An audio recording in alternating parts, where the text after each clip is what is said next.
you for listening. My name is Luke Mardigian, and you are listening to Be Insured, a show where we discuss a variety of topics related to insurance, business, and leadership, so you can stay protected while growing a thriving business. Have you ever heard the saying, the only ship that sinks is a partnership? Well, today I'm joined by two guests who are defying those statistics and sharing their insight on what it really takes to have a successful partnership. And my guests are Mike Maddox with ASK. Amy Geer with Hoerner and Geer CPAs and Business Consultants. And Eric Gestring with the Mardigian Agency. So Amy and Mike, first, can you talk a little bit about each of your companies and kind of what, just a high level explanation of your businesses? Sure. So ASK is an IT consulting and cybersecurity firm, and we've been in business for 26 years. And as far as the topic of the day is partnerships. The company originally started with 3 partners. I was not one of them. I joined the company in 2004, became the 4th partner. We now have 2 partners. So we've gone through 2 buyouts of 2 of the original founders, and have plans for future partners to join the company in the years to come. And when it comes to the IT portion, you cover a pretty broad range of. We do, yeah. We cover all areas of IT. So IT management, IT maintenance and care, managed IT, hardware, software, consulting. Our real sweet spots though are in IT consulting and in cybersecurity. Those are the 2 areas where we thrive and where we have the most internal resources and probably the most customer engagements. Clients really all over the place, even outside of Michigan, but we're Michigan centric in that most of our clients are headquartered here. Not all. The ones that aren't are typically a result of buyout. A company that was a client of ours in Michigan got bought out by a larger entity, and the entity became our client. But very Michigan centric, really all over the state. Yeah, and I've been to a few cybersecurity seminars where several of your team members have spoken, and I can say that they're definitely the most knowledgeable group that I've ever come across. Oh, thanks. Yeah, we like them. Yeah, they do a good job. Seems like others like them too. Plenty of people at the seminar. Amy, can you speak a little bit about Geer, Hoerner & Associates? Sure. We are a full-service accounting firm. We have 2 offices in Michigan. Full service meaning payroll, bookkeeping, QuickBooks support, because pretty much every small business is using QuickBooks these days, and reviews, business consulting, valuations. It runs the gamut. So everything to do with the finance of a business, you have some type of service to provide. Correct. If it's got a dollar sign, or if somebody has a question about what to do with their money, we can help direct them. We just like to be that trusted advisor from the beginning to the end. And you have 2 offices, correct? Grand Blanc and Chesaning. And are most of your clients Michigan based, or do you have any regional companies? They're mostly Michigan based, but with snowbirds and people going out to California, we find we have a lot of clients in New York, a lot of clients in Florida and California. So it's really all over the United States. Nothing international. Yeah. I don't want to do CPA work in Mexico either.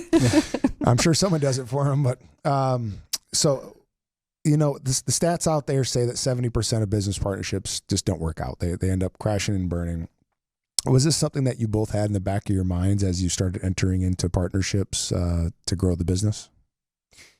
For me, it's not something I thought about. And in fact, I wasn't even aware of that stat. I came from IBM and joined ASK, as I said earlier, in 2004, and it had an existing partnership. But I did know coming into it that the partnership that existed was very well functioning and not one to cause me any alarm or concern, or I probably wouldn't have left my job at IBM to join this company in Lansing. And the aspects of that were just not really things that I was thinking about consciously, but just you pick up subconscious things like level of cooperation, level of trust, a sense of fairness. It gets down to culture. Really. And so, no, I wasn't aware of the statistics, so I didn't put a lot of thought into it, but I know that I felt comfortable placing my future, partially in the hands of other people, which is what you do when you join a partnership. Yeah, you sure do. You really do sink or swim based upon how well you work with your partners. Hey, Amy, was this something that you considered at all? Yeah, I'm glad I was not aware of the statistic when I was asked to become a partnership. And for me, it was the opposite. My partner, I just have one partner. His name's Ryan. He actually is the one who approached me to build this partnership together. And I had a very stable position. I would have done very well. I was at a firm here in Lansing, Michigan, and I could have just rode that wave and been fine. So for me to take that risk, I am really glad I did not know that. Yeah, right. And I've actually surprised I've never heard that kind of along the way for clients as well, because we see also a lot of client partnerships. Some do well, some do not so well. That seems a little high, but there are definitely some that don't make it in the end. I mean, it just if you think through how difficult, communicating in marriage can be, now throw a bunch of money and employees and all these other moving parts. Yeah. I feel like the skills that it takes to run a partnership are even more complex than marriage. Because in marriage, at least you end up at the same place at the end of the day. Right. In a partnership, you might be in 4 different locations and 4 different states, depending on how your business is set up. Yeah. So how have you both defied the statistics? What are you doing differently from the partnerships that ultimately don't work out? What are your secrets? So, I think it's going to probably be real similar for Amy and I, because it gets down to just basics of good human communication, good human interaction. And for me, it's honesty, transparency, and communication, right? So, I have one partner now. As I said, at one point in our firm, we had 4 partners, all equal. So we had 25% each. Then there were 3 at 33 and a third, and now there's 2 at 50%. So there's no controlling partner. There never has been. And the way that we've made that work is just through open and honest communication. And each individual really has to be committed to the good of the greater good, right? The good of what's good for the company, not what's in it for them. And, for whatever reason, we found a mix of people, and, that were the 4 of us, and then 3 and now 2, that had those qualities. And, I can't say we've had disagreements. We've had maybe different points of view on strategy or where we should take the company. But when that happens, we sit down and we talk through it, and we come up with a decision, we move forward. And both of us are willing to leave our ego behind and just go with what we think the consensus is, or what we agree on. Like this afternoon, I have a meeting with my partner because we're talking about a strategic change, and he's looking at it from one direction, I'm looking at it from another. Just like that's normal for human interaction. Right. You do that in a marriage too. But through dialogue, communication, honesty, and just keeping in mind what's good for the company, and that we're both that's our aim. That's the aim for both of us. I'm sure it'll be like every other meeting we've had. We'll come up with a decision and move forward. Yeah, what I'm hearing, Mike, and correct me if I'm wrong, and I'm sure none of our listeners have any issues with this, but it sounds like you have different strengths. You're both seeing things from a different point of view, but the way that you find common ground is the fact that you value the same things. You value having a healthy relationship with the partnership, within the partnership. You value advancing the business and helping your employees maintain stable employment. Yeah, for sure. The values are the same, but you touched on something too, and I'm interested if this is the same for Amy and her firm. But I wasn't thinking about this, but we do have different strengths. So for example, I come from marketing, operations, sales. Leo, my partner, comes from technology, project management, project implementation. So on areas that are pertaining to what would be in my core strength area, he's willing to defer to my expertise, and in areas that are in his core area, I'm very willing to defer to him because I don't know anything about that stuff. So it's that makes it a lot easier. Humble. Yeah, well, stay in your lane, know what your core competencies are, and then kind of synergistically build off each other. It's very important that you allow the partner to advance at their strengths and you recognize them. And I think it goes the same for when you have employees and when you have a partnership, and we keep referring to marriage. It's all very similar, but we absolutely operate that way. My partner is very detail oriented.